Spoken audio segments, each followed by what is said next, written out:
Hello everybody, and welcome back to the Anarchist audio library. Today we'll be reading a speech from somebody who I deeply admire politically, Thomas Sankara. This was first addressed to the United Nations in 1984, translated from the original French into English. I bring the fraternal greetings of a country covering 274,000 square kilometers, where 7 million men, women, and children refuse henceforth to die of ignorance, hunger, and thirst, even though they are not yet able to have a real life after a quarter of a century as a sovereign state represented here at the United Nations. I come to this 39th session of the General Assembly to speak on behalf of a people which, on the land of its ancestors, has chosen from now on to assert itself and to take responsibility for its own history, in both its positive and negative aspects, without any complexes. I come here, mandated by the National Council of the Revolution of Burkina Faso, to express the views of my people on the problems that have been included on the General Assembly's agenda, which form the tragic background of the events which are sadly undermining the foundations of the world late in this 20th century. It is a world of chaos in which the human race is torn apart by struggles between the great and the not-so-great, attacked by armed bands and subjected to violence and plunder. It is a world in which the nations, eluding international jurisdiction, command groups beyond the law, which, with gun in hand, live by preying on others and organizing the most despicable kinds of trafficking. I do not intend to enunciate dogmas here. I am neither a messiah nor a prophet. I possess no truths. My only ambition is a twofold aspiration. First, to be able to speak in simple language, the language of facts and clarity on behalf of my people, the people of Burkina Faso, and secondly, to be able to express in my own way the feelings of that mass of people who are disinherited, those who belong to that world maliciously dubbed, quote, the Third World, unquote, and to state, even if I cannot make them understood, the reasons that have led us to rise up, all of which explains our interest in the United Nations, the demands of our rights, drawing strength in the clear awareness of our duties. Nobody will be surprised to hear us associate the former Upper Volta, now Burkina Faso, with that despised ragbag, the Third World, which the other worlds invented at the time of our independence in order to better ensure our intellectual, cultural, economic, and political alienation. We want to fit in there without at all justifying this great swindle of history, still less accepting that we are a backward world left behind by the West. Rather, we do so to affirm our awareness of belonging to a three-continent whole, and to state, as one of the non-aligned countries, our deeply felt conviction that a special solidarity unites the three continents of Asia, Latin America, and Africa in the same battle against the same political traffickers and economic exploiters. Thus, to recognize our presence in the Third World is, to paraphrase José Martí, to affirm that we feel on our cheek every blow struck against every other man in the world. So far, we have turned the other cheek. The slaps in the face have been redoubled, and the evildoers have felt no tenderness in their hearts. They have trampled on the truth of the just. They have betrayed the words of Christ. They have turned his cross into a club, and after putting on his robe, they have torn our bodies and souls to shreds. They have obscured his message, making it a Western one, whereas we saw it as a message of universal liberation. Now our eyes have been opened to the class struggle, and there will be no more blows dealt against us. It must be proclaimed that there will be no salvation for our peoples unless we turn our backs completely on all the models that all the charlatans of that type have tried to sell us for 20 years. There can be no salvation for us unless we reject those models. There can be no development without that break. Now, all the new, quote, masterminds, unquote, are awakening, roused by the dizzy increase of millions of men in rags and frightened by the threat to their digestion of this multitude hounded by hunger. They are beginning to change their tune and are again anxiously seeking among us miraculous ideas for new forms of development for our countries. In order to understand this, it is necessary only to read the proceedings of innumerable colloquies and seminars. I certainly do not wish to ridicule the patient effort of those honest intellectuals who, because they have Readers, note there's a gap in the writing here. I think it's they have the eyes to see. Because they have the eyes to see, have observed the terrible consequences of the ravages caused in the third world by the so-called development specialists. I fear that the results of all the energies seized by the prosperos of all kinds may be turned into a magic wand to be used to turn us back into a world of slavery, dressed up according to the taste of our times.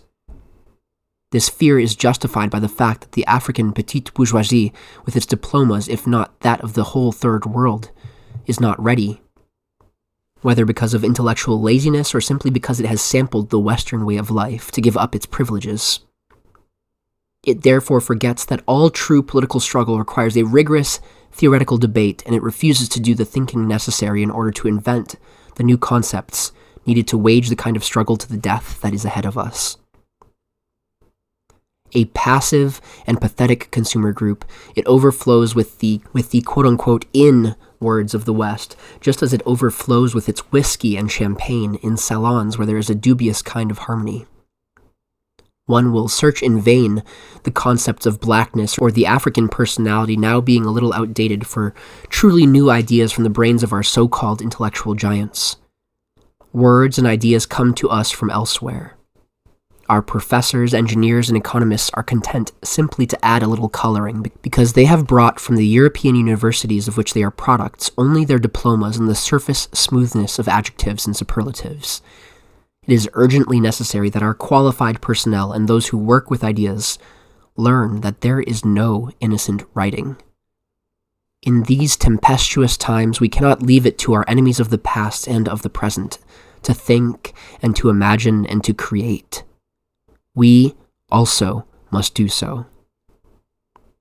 Before it is too late, and it is already late, this elite, these men of Africa, of the third world, must come to their senses, in other words. They must turn to their own societies. They must look at this wretchedness that we have inherited to understand that the battle for thought that will help the disinherited masses not only is not a vain one, but can become credible at the international level. They must provide a faithful picture for their own peoples, a picture that will enable them to carry out profound changes in the social and political situation so that we can free ourselves from the foreign domination and exploitation that can lead our states only to failure. This is something that we understood, we, the people of Burkina Faso, on that night of the 4th of August, 1983, when the stars first began to shine in the heavens of our homeland. We had to take the lead of the peasant uprisings in the countryside, threatened by desertification, exhausted by hunger and thirst, and abandoned. We had to give some sense of meaning to the revolts of the unemployed urban masses, frustrated and tired of seeing the limousines of the alienated elite flash by following the head of state, who offered them only false solutions devised and conceived in the brains of others. We had to give an ideological soul to the just struggles of our masses mobilized against the monstrosity of imperialism. Instead of a minor, short-lived revolt, we had to have revolution, the eternal struggle against all domination. Others have noted this before me, and yet others will say after me how broad the gap now is between the rich peoples and those that aspire only to have enough to eat, enough to drink, to survive and to defend their dignity. But nobody could believe how much of the food of our people has gone to feed the rich man's cow. In the case of Upper Volta, the process was even more crystal clear. We demonstrated the essence of all the calamities that have crushed the so-called developing countries. The truth about aid, represented as the panacea for all ills and often praised beyond all rhyme or reason, has been revealed. Very few countries have been so inundated with aid of all kinds as has mine. Aid is supposed to help development, but one can look in vain in what used to be Upper Volta to see any sign of any kind of development. The people who were in power through either naivety or class selfishness could not, or else did not, want to gain control over this inflow from the outside, or grasp the scope of it and use it in the interests of our people. Analyzing a table that was published in 1983 by the Sahel Club, Jacques Guilly, in his book entitled The Sahel Tomorrow, concluded quite sensibly that aid to the Sahel, because of its content and because of the machinery in place, was only aid for survival. He emphasized that only 30% of that aid would enable the Sahel simply to remain alive. According to Jacques Giry, this outside aid was designed only for the continued development of the unproductive sectors, imposing intolerable burdens on our small budgets, completely disrupting our countryside, creating deficits in our trade balance, and in fact, speeding up our indebtedness. Here are just a few standard facts to describe what Upper Volta used to be like. 7 million inhabitants with more than 6 million peasants. Infant mortality at 180 per 1,000, life expectancy of 40 years, and a literacy rate of 98%. If literacy is considered to mean being able to read, write, and speak a language. One doctor for 50,000 inhabitants, 16% receiving schooling, and lastly, a gross domestic product of 53,356 CFA francs, that is just over $100 per capita. The diagnosis, obviously, was a very bad one. The source of the evil was political, and so the only cure must be a political one. Of course, we encourage aid that can help us to manage without aid, but in general, the aid and assistance policies merely led us to become completely disorganized, to enslave ourselves, to shirk our responsibility in our economic, political, and cultural areas. We have chosen a different path to achieve better results. We have chosen to establish new techniques. We have chosen to seek forms of organization that are better adapted to our civilization, abruptly and once and for all, rejecting all kinds of outside diktats, so that we can create the conditions for a dignity in keeping with our ambitions. We refuse simple survival. We want to ease the pressures, to free our countryside from medieval stagnation or regression. We want to democratize our society, to open up our minds to a universe of collective responsibility so that we may be bold enough to invent the future. We want to change the administration and reconstruct it with a different kind of civil servant. We want to get our army involved with the people in productive work and remind it constantly that, without patriotic training, a soldier is only a criminal with power. That is our political program. At the economic level, we are learning to live simply, to accept and to demand of ourselves the austerity that we need in order to carry out our great designs. Thanks to the Revolutionary Solidarity Fund, which is fed by voluntary contributions, we are now beginning to deal with the cruel questions posed by the drought. We support and have applied the principles of the Declaration of Alma-Ata, expanding our primary health care. We endorse as a state policy the global strategy of Gobi FFF, advocated by UNICEF. We believe that through the United Nations Sudano-Sahelian Office, the United Nations should enable those countries affected by drought to establish a medium and long-term plan to achieve self-sufficiency in food. To prepare for the 21st century, we have begun by creating a special Tombola section, an immense campaign for the education and training of our children in a new school. The program is called, quote, "Let's Teach Our Children," unquote. Through committees to defend the revolution, we have established a vast house-building program, 500 units in 3 months, and we are also building roads, small water collectors, and so forth. Our economic ambition is to work to ensure that the use of the mind and the strength of each inhabitant of Burkina Faso will produce what is necessary to provide 2 meals a day and drinking water. We swear that in the future, in Burkina Faso, nothing will be done without the participation of the people of Burkina Faso themselves. Nothing that has not been decided by us, nothing that has not been prepared by us. There shall be no more attacks on our honor and dignity. Strengthened by this conviction, we want our words to cover all those who suffer, all those whose dignity has been crushed by a minority or a system. Let me say to those who are listening to me now that I speak not only on behalf of Burkina Faso, my country which I love so much, but also on behalf of all those who suffer, wherever they may be. I speak on behalf of those millions of human beings who are in ghettos because their skin is black, or because they have a different kind of culture, those whose status is hardly higher than that of an animal. I suffer, too, on behalf of those Indians who have been massacred, trampled on, and humiliated, and who for centuries have been confined to reservations, so that they do not have any aspirations to any rights whatsoever, so that their culture cannot become enriched through contact with other cultures, including that of the invader. I speak out on behalf of those who are unemployed because of a structurally unjust system, which has now been completely disrupted. The unemployed who have been reduced to seeing their lives as only the reflection of the lives of those who have more than themselves. I speak on behalf of women throughout the entire world who suffer from a system of exploitation imposed on them by men.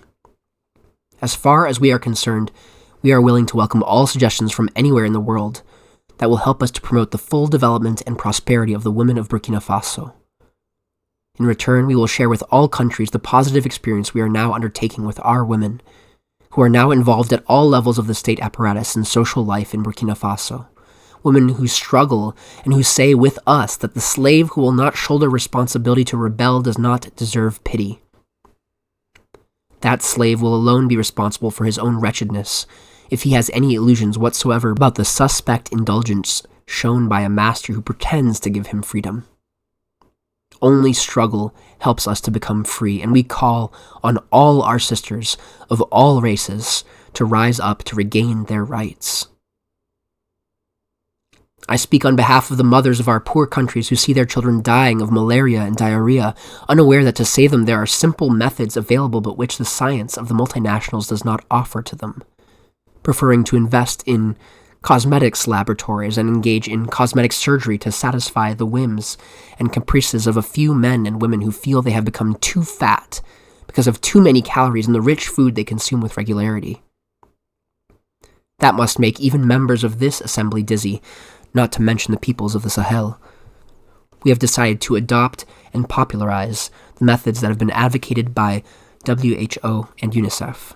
I speak on behalf of the child of the poor man who is hungry and who furtively eyes the wealth piled up in the rich man's shop, a shop that is protected by a thick window, a window which is defended by an impassable grill, the grill guarded by a policeman in a helmet with gloves and a bludgeon. The policeman placed there by the father of another child, who comes there to serve himself, or rather, to be served, because these are the guarantees of capitalistic representativeness and norms of the system.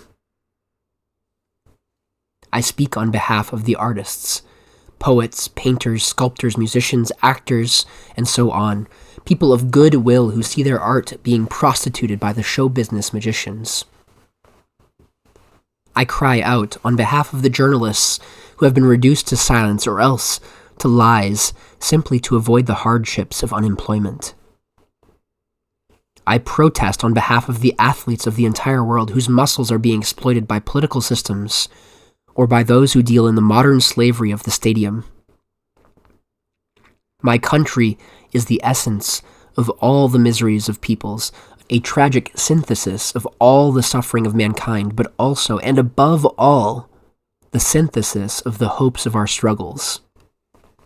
That is why I speak out on behalf of the sick who are anxiously looking to see what science can do for them, but that science has been taken over by the gun merchants. My thoughts go to all those who have been affected by the destruction of nature, those 30 million who are dying every year, crushed by that most fearsome weapon, hunger. As a soldier, I cannot forget that obedient soldier who does what he is told, whose finger is on the trigger, and who knows that the bullet which is going to leave his gun will bring only a message of death. Lastly, I speak out in indignation as I think of the Palestinians whom this most inhuman humanity has replaced with another people, a people who only yesterday were themselves being martyred at leisure. I think of the valiant Palestinian people, the families which have been splintered and split up and are wandering throughout the world seeking asylum. Courageous, determined, stoic, and tireless, the Palestinians remind us all of the need and moral obligation to respect the rights of a people. Along with their Jewish brothers, they are anti-Zionists. Standing alongside my soldier brothers of Iran and Iraq who are dying in a fratricidal and suicidal war, I wish also to feel close to my comrades of Nicaragua, whose ports are being mined, whose towns are being bombed, and who, despite all, face up with courage and lucidity to their fate. I suffer with all those in Latin America who are suffering from imperialist domination. I wish to stand side by side with the peoples of Afghanistan and Ireland, the peoples of Grenada and East Timor, each of those peoples seeking happiness in keeping with their dignity and the laws of their own culture. I rise up on behalf of all who seek in vain any forum in the world to make their voices heard and to have themselves taken seriously. Many have already spoken from this rostrum. Many will speak after me, but only a few will take the real decisions, although we are all officially considered equals. I speak on behalf of all those who seek in vain for a forum in the world where they can be heard. Yes, I wish to speak for all those, the forgotten, because I'm a man and nothing that is human is alien to me.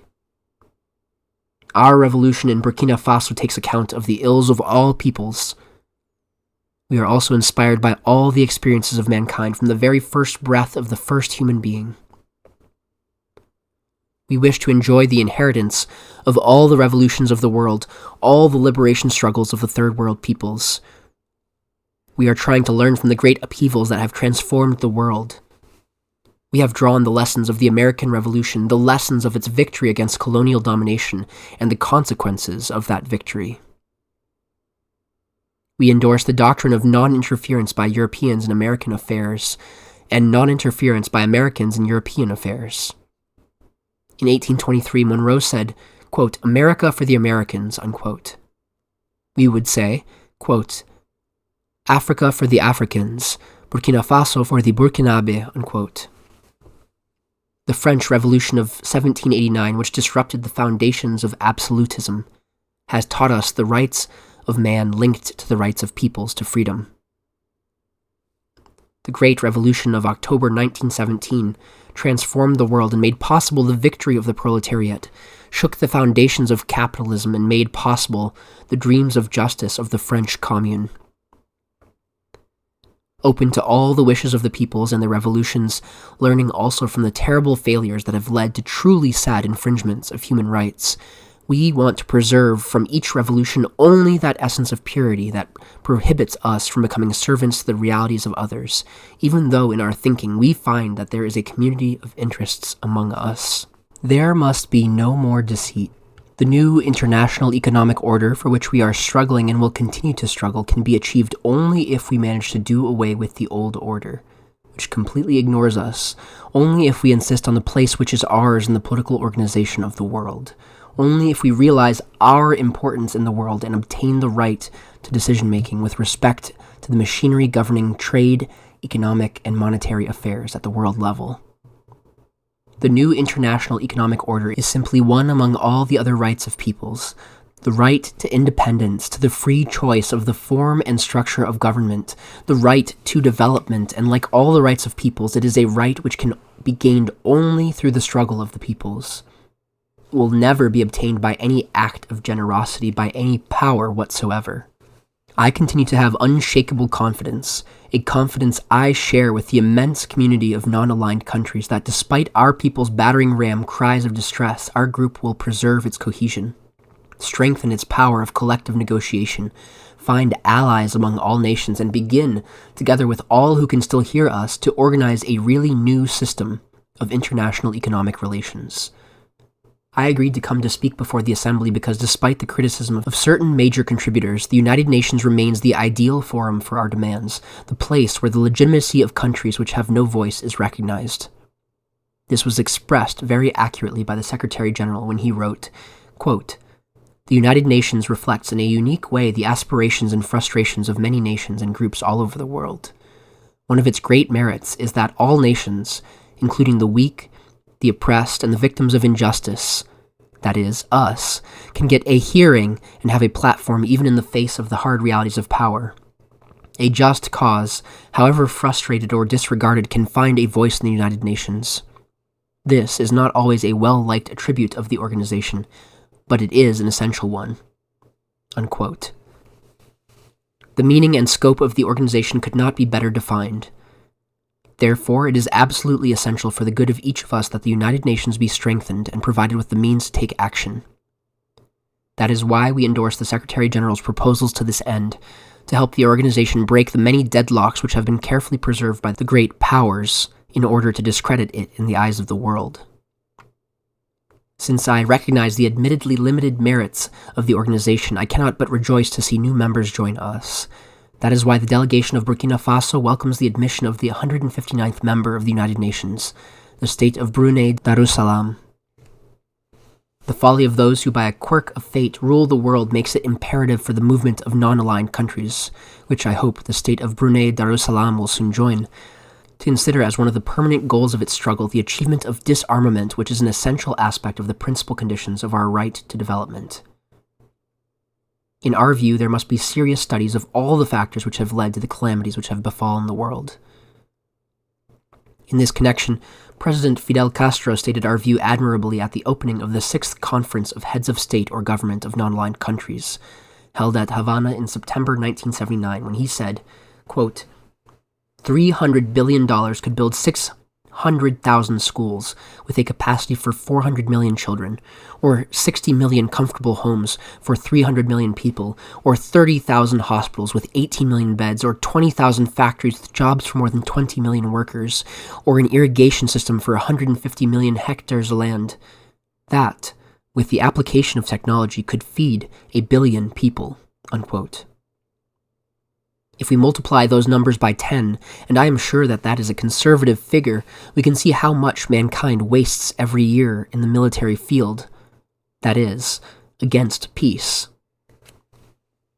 It is easy to see why the indignation of the peoples is easily transformed into rebellion and revolution in the face of the crumbs tossed to them in the ignominious form of some aid to which utterly humiliating conditions are sometimes attached.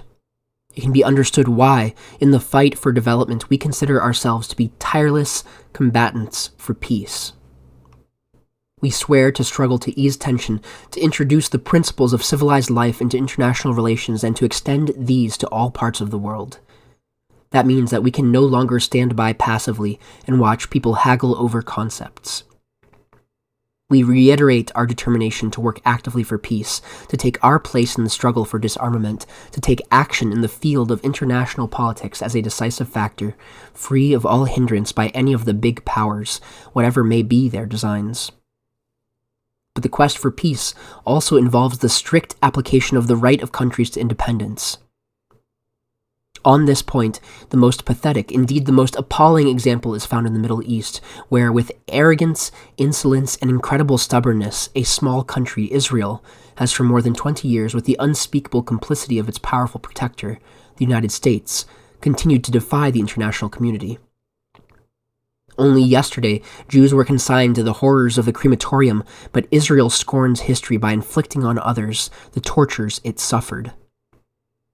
In any event, Israel, whose people we love for its courage and sacrifices of the past, should realize that the conditions for its own tranquility are not to be found in military strength financed from outside. Israel must begin to learn to be a nation like other nations, one among many. For the present, we declare from this rostrum our militant, active solidarity with the fighters, both men and women, of the wonderful people of Palestine, for we know that there is no suffering that has no end. Analyzing the economic and political situation in Africa, we cannot fail to stress our serious concern at the dangerous challenges to the rights of peoples hurled by certain nations which, secure in their alliances, openly flout international morality. We are naturally pleased at the decision to withdraw foreign troops from Chad, so that the Chadian people themselves, without intermediaries, can find the way to put an end to that fratricidal war, and finally be able to dry the tears that have been shed for so many years. But, despite the progress made here and there in the struggle of the African peoples for economic emancipation, our continent continues to reflect the essential reality of the contradictions between the big powers, and to be oppressed by the unbearable scourges of today's world. That is why we cannot accept and must unreservedly condemn the treatment of the people of Western Sahara by the Kingdom of Morocco, which has been using delaying tactics to postpone the day of reckoning that will in any event be forced upon it by the will of the Saharan people. I have visited the regions liberated by the Saharan people, and I have come to believe more firmly than ever that nothing will stop its progress towards the total liberation of its country under the militant and enlightened leadership of the French Polisario. I do not wish to dwell too long on the question of Mayotte and the islands of the Malagasy archipelago. Since the facts are clear and the principles obvious, there is no need to dwell on them. Mayotte belongs to the Comoros. The islands of the archipelago belong to Madagascar. With regard to Latin America, we welcome the initiative of the Contadora Group as a positive step in the search for a just solution to the explosive situation in the region. Commander Daniel Ortega, speaking here on behalf of the revolutionary people of Nicaragua, made concrete proposals and posed some basic, direct questions. We hope to see peace in his country and throughout Central America on and after the 15th of October. This is what world public opinion calls for. Just as we condemned the foreign aggression against the island of Grenada, so we condemn all foreign intervention. Thus, we cannot remain silent about the foreign military intervention in Afghanistan. And yet, there is one point that is so serious that each of us must give a very open and clear explanation of it. That question, as members can imagine, is that of South Africa. The unbelievable insolence of that country with respect to all nations of the world, even those that support the terrorism which it has erected, continues to occupy Namibia illegally and keep it under its colonialist and racist boot, or that it continues with impunity to subject its neighbors to the laws of banditry. No, what is the most abject and the most humiliating for the human conscience is that it has made this tragedy a matter of everyday reality for millions of human beings, who have only their own body and the heroism of their bare hands to defend themselves. Sure of the complicity of the big powers and the active support of certain among them, as well as of the criminal collaboration of some pathetic African leaders, the white minority simply ignores the feelings of all those people everywhere in the world who find the savage methods of that country to be absolutely intolerable. There was a time when international brigades went to defend the honor of nations that suffered aggression. Today, despite the agonizing open wounds that are suffered, all we do is vote for resolutions that do nothing more than call on a nation of pirates, which, quote, destroys a smile as hail kills flowers, unquote, to mend its ways. We shall soon be celebrating the 150th anniversary of the emancipation of slaves in the British Empire. My delegation supports the proposal of Antigua and Barbuda for the commemoration of that event, which is of very great importance to African countries and the Black world. For us, all that can be said throughout the world during the commemorative ceremonies must emphasize the terrible cost paid by Africa and the Black world in the development of civilization. Nothing was given us in return, which no doubt explains the tragedy on our continent today. It is our blood that nourished the rise of capitalism, that made possible our present condition of dependence and consolidated our underdevelopment. But we cannot hide the truth anymore. It cannot be ignored. The figures cannot be simply haggled away. For every black man who came to the plantations, 5 died or were crippled. And here I do not mention the disorganization of the continent and its consequences. While the entire world, thanks to you, Mr. President, with the help of the Secretary General, will be commemorating that anniversary and noting this truth, it will understand why we long for peace among nations and why we demand our rights to development with absolute equality through the organization and distribution of human resources. It is because we belong to one of the races that has suffered the most that we in Burkina Faso have sworn that we shall never accept any splitting up of our country or any denial of justice. It is the memory of that suffering that causes us to stand side by side with the Palestine Liberation Organization, or PLO, against the armed bands of Israel. It is the memory of that suffering which, on the one hand, causes us to support the African National Congress of South Africa, ANC, and the Southwest Africa People's Organization, SWAPO, and on the other hand makes absolutely intolerable the presence in South Africa of men who say they are white and feel entitled on that account to set the whole world on fire. It is that memory of suffering that makes us put all our faith in the United Nations with the common responsibility, the common task, and the common hopes of us all. We demand that throughout the world, the campaign to free Nelson Mandela be intensified so that his presence here at the next session of the General Assembly will be a victory of collective pride. In memory of our suffering and as a collective pardon, an international humanitarian prize should be given for all those who have contributed to the defense of human rights through their work and research. We call for cutting all budgets for space research by 1/10,000th and devoting that amount to research in the field of health and to improving the human environment which has been disrupted by those quote-unquote fireworks which are harmful to the ecosystem. We also propose that the structures of the United Nations be reviewed and revised so that an end may be put to the scandal of the right of veto. The perverse effect of its abuse have, of course, been offset by the vigilance of some states that possess the veto right. However, nothing can justify that right, neither the size of the country nor its wealth. If the argument used to justify that inequity has been the cost paid during the Second World War, then those nations that have arrogated those rights to themselves should know that each of us has an uncle or a father who, like thousands of other innocent people recruited from the Third World to defend the rights that have been flouted by the Hitlerite hordes, also suffered and died from Nazi bullets. Therefore, let those major powers which miss no opportunity to question the right of peoples not be so arrogant. The absence of Africa from the club of those that have the right of veto is an injustice which must be ended. Lastly, my delegation would be failing in its duty if it did not call for the suspension of Israel and the pure and simple exclusion of South Africa from the United Nations.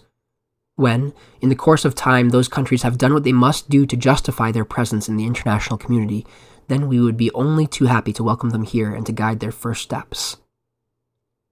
We should like to reconfirm our confidence in the United Nations. We are grateful for the work which its agencies have done in Burkina Faso and for their presence side by side with us in the difficult times in which we are living. We are grateful to the members of the Security Council for having allowed us twice this year to preside over the work of the Council. We only hope the Council will recognize the principle of the struggle against the extermination of 30 million human beings each year through hunger, which today is more devastating than nuclear weapons. Our confidence and faith in the United Nations leads me to thank the Secretary General for his visit, which we greatly appreciated. He came to see for himself the harsh reality of our life and to get a true picture of the aridity of the Sahel and the tragedy of desertification. I cannot conclude without paying a tribute to the President of the General Assembly, who with his great intelligence and perception will guide the work of this 39th session. I have traveled many thousands of kilometers to be here.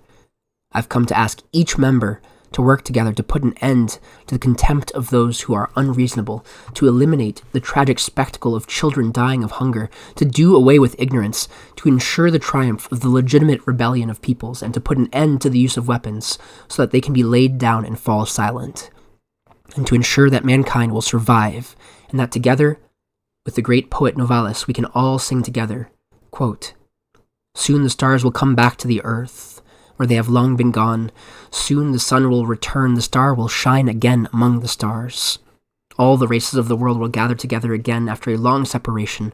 The old orphaned families will find one another again, and every day there will be new discoveries. More people will embrace one another. Then the inhabitants of the old days will come back to the earth. The ashes will be relit in each tomb. The flame of life will burn again. The old houses will be rebuilt. The old times will come again, and history will be the dream of the present extended to infinity." Unquote. Down with international reaction, down with imperialism, down with neocolonialism, and down with quote-unquote puppetism. Eternal glory to the peoples who are struggling for their freedom. Eternal glory to the peoples who stand shoulder to shoulder to defend their dignity. Eternal victory to the peoples of Africa, Latin America, and Asia in their struggle. Fatherland or death, we shall triumph. Thank you for reading along with me. Once again, this was Thomas Sankara's speech before the General Assembly of the United Nations, translated into English by the United Nations and read by Naomi Kirst-Schultz.